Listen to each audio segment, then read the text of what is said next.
Yeah, don't go and eat McDonald's every day. It'll make you feel bad. And also, don't go around drinking soda drinks like me. Don't do as I do. You need to go and drink like. What you need to buy is get yourself some what is that stuff called? I'm trying to think what's good for actors.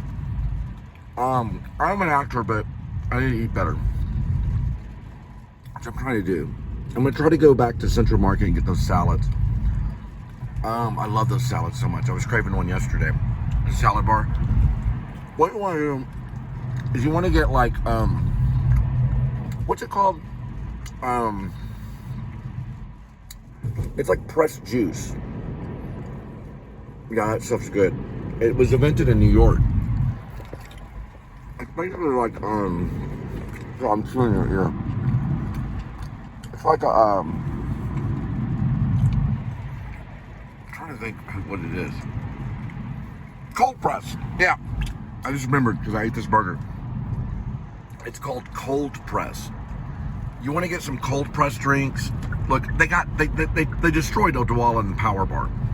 Soy products are good, but not too much. You want to eat more meat and fish than soy. You don't want to just eat soy. If you're a man.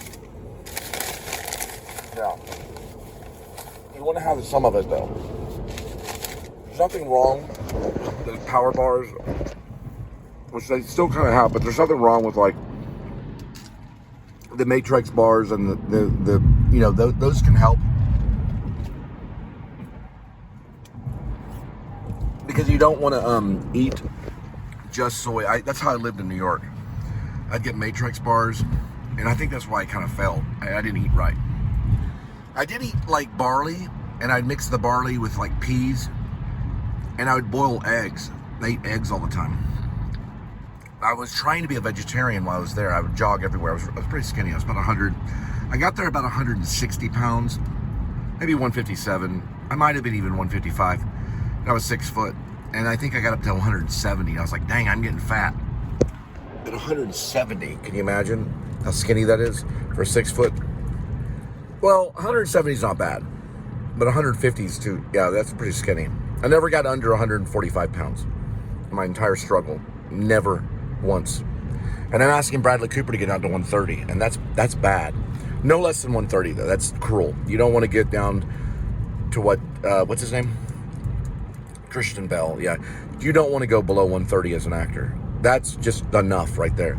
The reason I want the Lone Star Hacker, and that's in the rib parentheses or Dog Night Out close parentheses, Shepherds of Alaska. I'm probably going to show him get on the scale. Yeah. So we're gonna show the Lone Star Hacker, but we're never gonna show his face. This is a real weird role for Bradley Cooper. You only see him from behind, like at the computer, and he'll be wearing like pajamas or like a Marvel T-shirt, you know, something childish, like you would wear at, you know, when you're going to bed. I always wear like a Batman shirt because we had to wear Batman shirts at the bank, or we had to wear. What do we have to wear? We had to wear jerseys, like a Dallas Cowboy jersey or something like that. We had to wear like childish clothing at the bank to sell bank products. We didn't always dress up like real fancy all the time. So we'd wear like a cowboy jersey, or we'd wear a Batman shirt. This was like every once in a while like a promotion. Hey guys, we're having a birthday party for our branch. We did this stuff at the bank. So you'd come to the bank, and we were having a birthday party for the branch, and we're wearing like Batman shirts. So the theme would be, we were like kids. We'd clap our hands and go, "We're gonna have some fun." What the heck? Look at that. We're like, hey, it's time to have fun. You know, we were weirdos. So like, sometimes people get into this thing. It's like you're a child again. The Lone Star Hacker. He's like 130 pounds. He's a grown man, probably like in his 50s. He's very intelligent. And he wears like Batman shirts and stuff.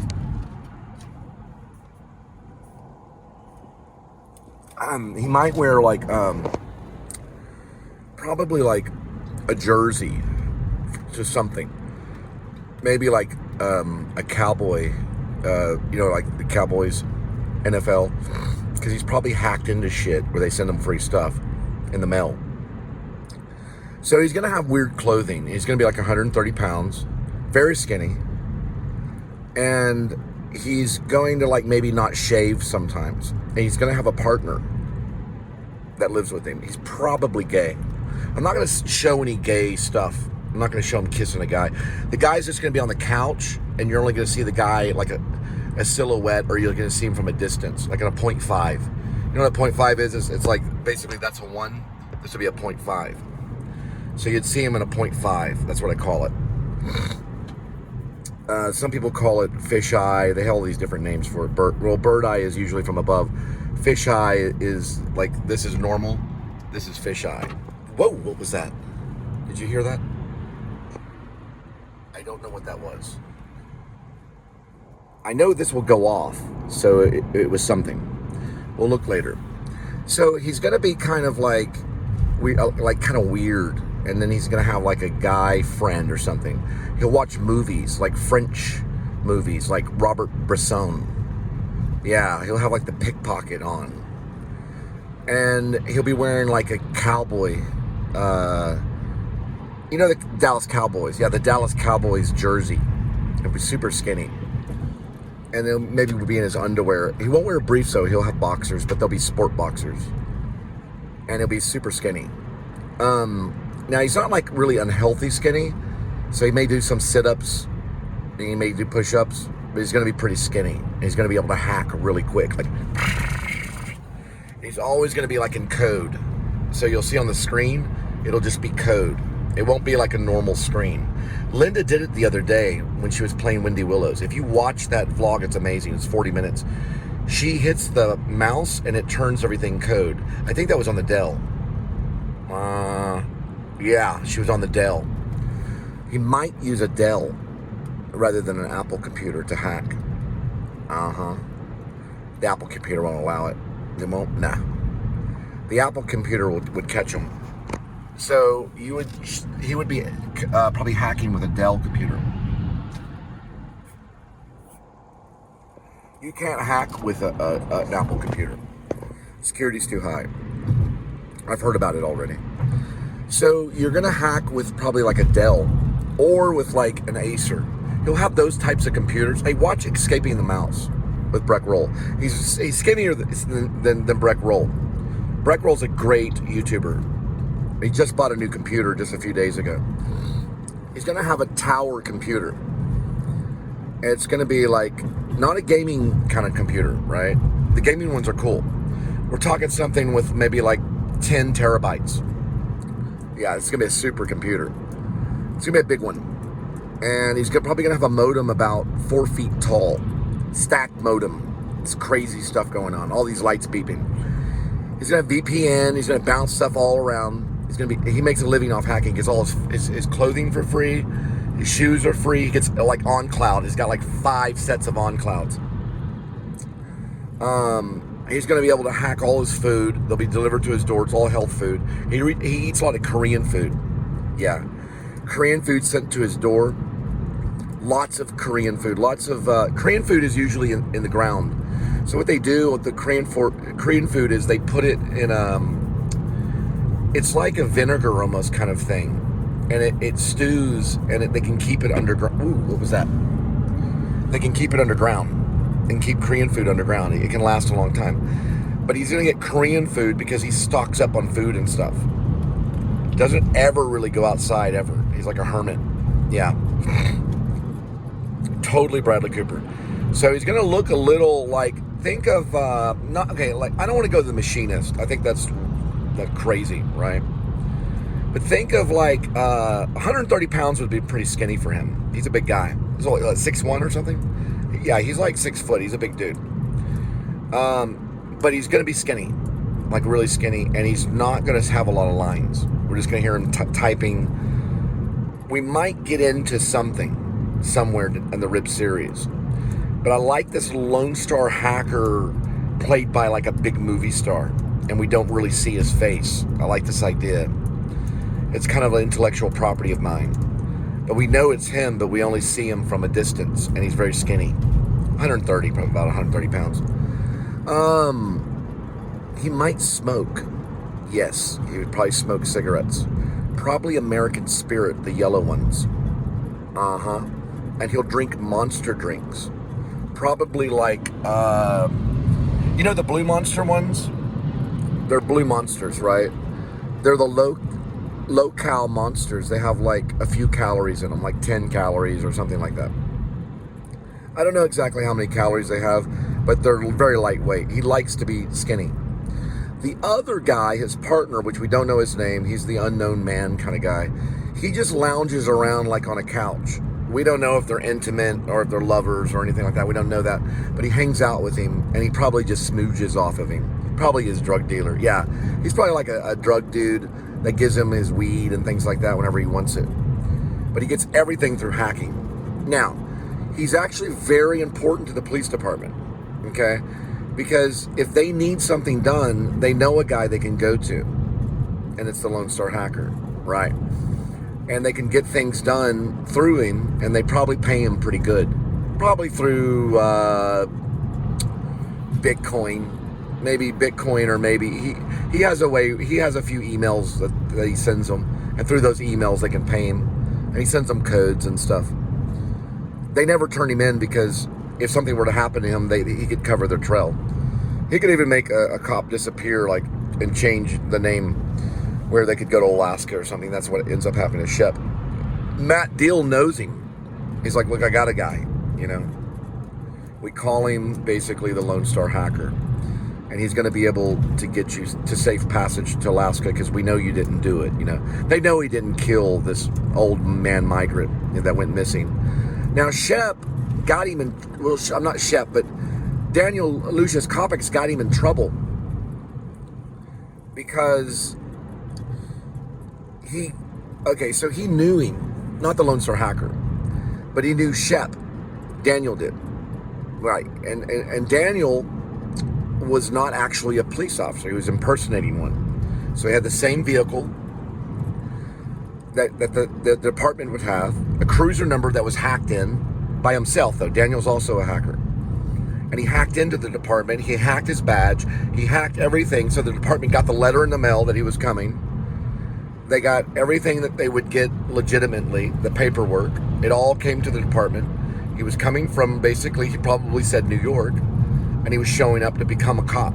He was moving there, and he transferred. All that transferred by computer, but it also transferred by the mail to that department. All of that was hacked. Now, he knew people at the NYPD, but he was dismissed because he was seen kissing a man on a subway. So there is some gay stuff going on. I'm getting kind of Thomas Harris a little bit. So he basically probably is found out by the Lone Star Hacker, as well as Clinton Snaracino knew about him. Probably, I don't know how exactly, I gotta figure that out. Fran is the judge that's paid off by, he's probably, so what happened was the Clinton Snaracino most likely paid off the judge, which is Fran Sleeblitz or something like that. I gotta look up her name. It's loosely based on Fran Lebowitz because I wanted to get her to play it if she'll accept the role. It's basically a judge that's paid off by, I believe, the Hollywood director because something went down, something happened, and I'm trying to figure out what it is. I have to discover it, but they may know exactly what happened. Sometimes the actors know, and they're like, this is what really happened. You're like, oh, you're right. Something went down, and there had to be a payoff. And Daniel was probably wrapped up in it. Daniel Lucius. Yeah, he would have been in L.A. He would have hacked his way into the LAPD for a while. Probably as a motorcycle cop. Yep, he probably was a motorcycle cop for a while. He went to all these different cities. He probably was a cop way out in like Woodson, Texas or something, you know, and hacked his way into there. He would go around hacking his way into basically being a police officer. And he finally hacks his way into a really good department in Fort Worth and makes him kind of corrupt. Now, in the story, there's an underground brothel that's located in Fort Worth where they basically are like Satanists, and they wear these wings and stuff while, they get a man and take a man to the room and do him and stuff. And Daniel likes to go with this one woman in this one room that has a painting of resembling the face of Satan from, you guessed it, Dante Alighieri's poem, Dante's Inferno. And that painting is on the wall. It's a famous painting. You know who painted it and blah, blah, blah. But it's on the wall. And he goes into this room. It's like almost like a massage room. It's very red. She comes in with these angel wings, right? And, does him, basically. It's not like, it's no sex scene in that. It's implied. She walks in and she's wearing this beautiful angel outfit. She's not naked or anything. She's just wearing this beautiful angel outfit. And she's about to get ready to lay down with Daniel. And then it focuses on the painting, which is Dante Alighieri. And we hear the weird David Bowie music from, what's the song? Black Star. I think it's called, is it called Black Star? Yeah, I think it's called Black Star. It's playing and all this stuff. And so we get this whole ritualistic thing that this weirdo cop is into. Only thing is he sees someone in the what's it called?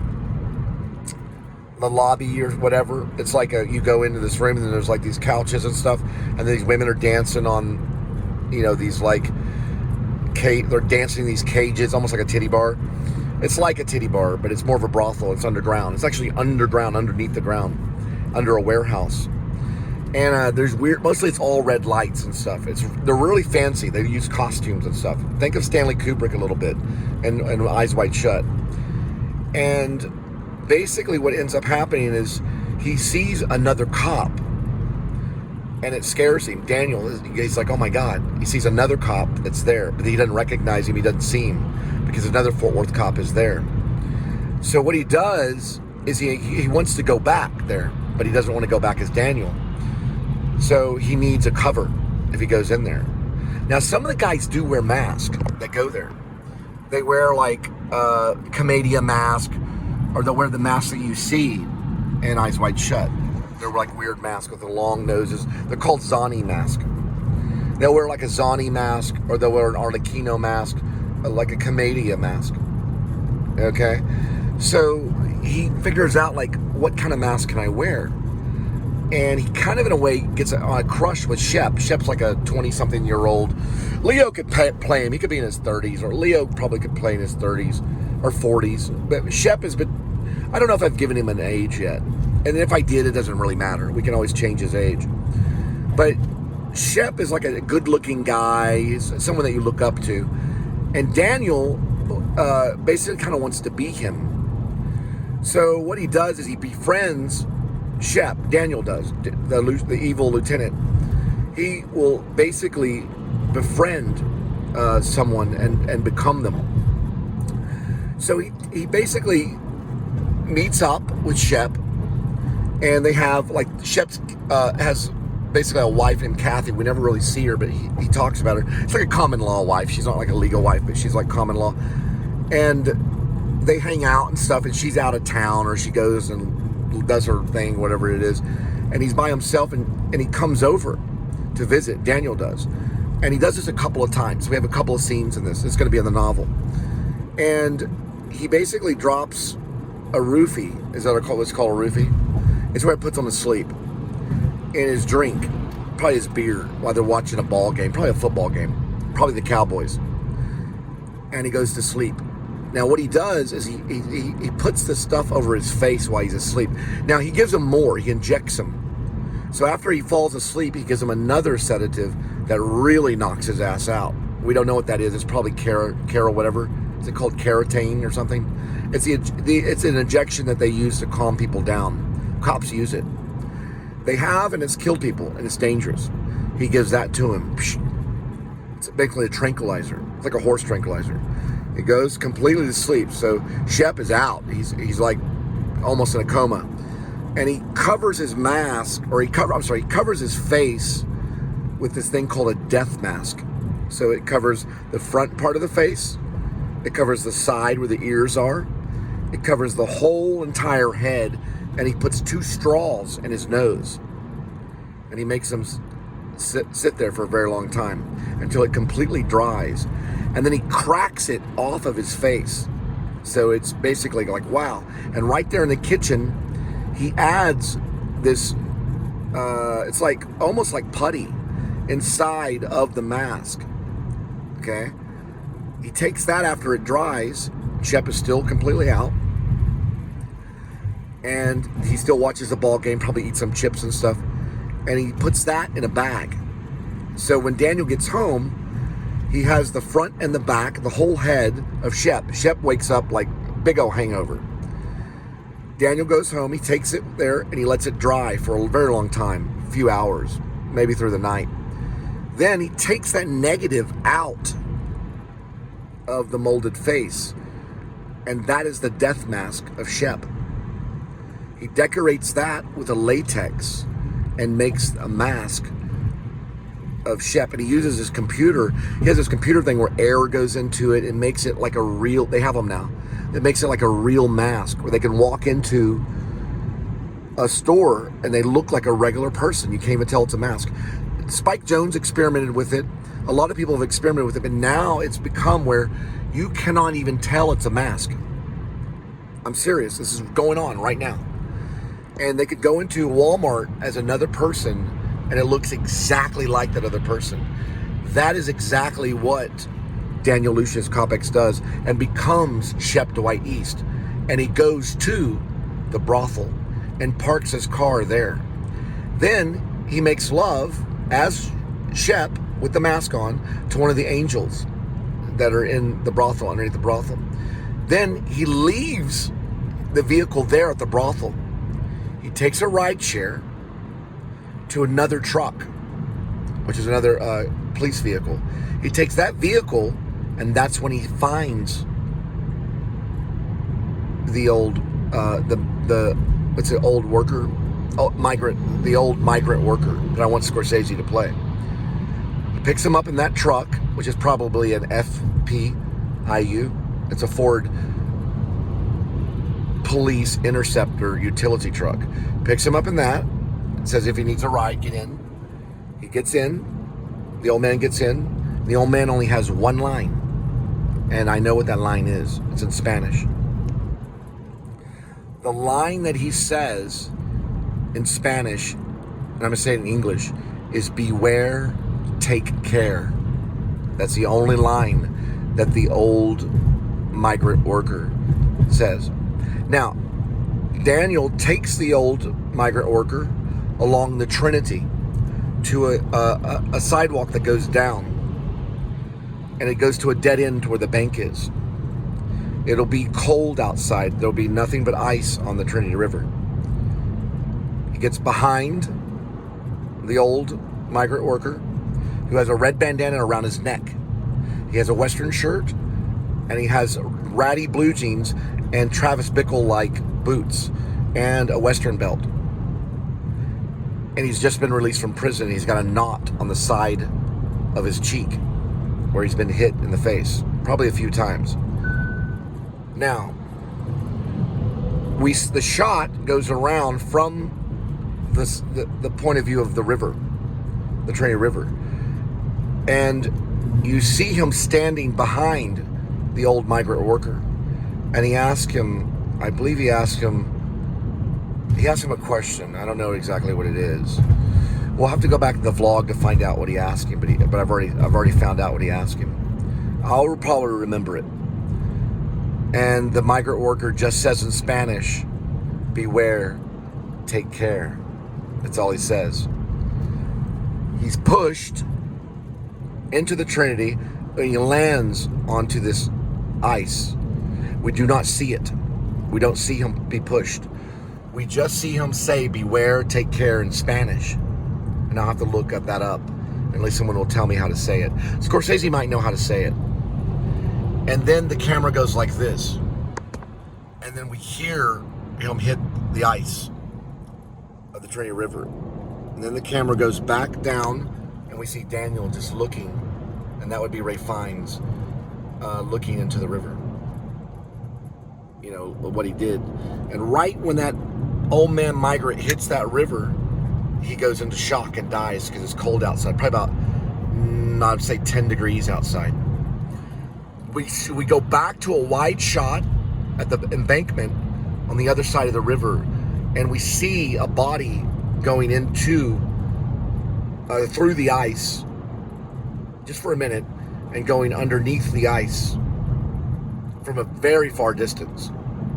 See Daniel turn and go back up the hill, the embankment of the sidewalk. There's a sidewalk that leads there. So it actually takes him down a sidewalk in the very, like February, January, February, yeah, probably in early February, when it's like 10 degrees outside and the river is completely frozen. But it's not frozen enough, because when the old man hits it, he cracks through and he goes underneath the ice. Now those snapping turtles are going to eventually get to him and just pick him apart. And over time, if he's not discovered, because he would eventually go to the bottom of that river. A lot of people have been thrown in that river. It's actually been proven. And over time, those snapping turtles will just disintegrate him and he'll just be eaten by the fish. All right? So somebody's going to swim with fishes. Hopefully it's going to be Martin Scorsese, because he's going to play the old migrant worker, and Ray Fiennes is going to help with that scene. All right? So y'all get in touch with me. Leave a comment on my YouTube. Take all the time you need. We can wait 1, 2, 3, 4, 5. It's a corrupt cop right there. I'm trying to get a badge number. He's already getting in right now. That was probably a drug deal. Let's see if he waits. That's an RDI. That's a corrupt cop. Yep. You just passed him right there. Look at the time. Now look, we're gonna do something real quick. We're gonna go to radio. 1:47, Tuesday, April 2025. We're gonna go to map. That's how we're gonna catch them. Right before Arlington Highlands. On this highway. We gotta find the highway. It's West I-20 highway. Right by Arlington Highlands. Not too far from Costco, along the highway. That's when the drug deal went down. Now watch. They do the drug deals along the highway. Go over here and go to radio. One more time. Watch out for copyright when you make this report. 1:47 a.m., Tuesday, April 1st, 2025. A corrupt cop making a drug deal, and we're exacting it right here. Right there. That's the exact location. We're gonna set destination, setting destination and calculating. We're gonna see if it gives me any information.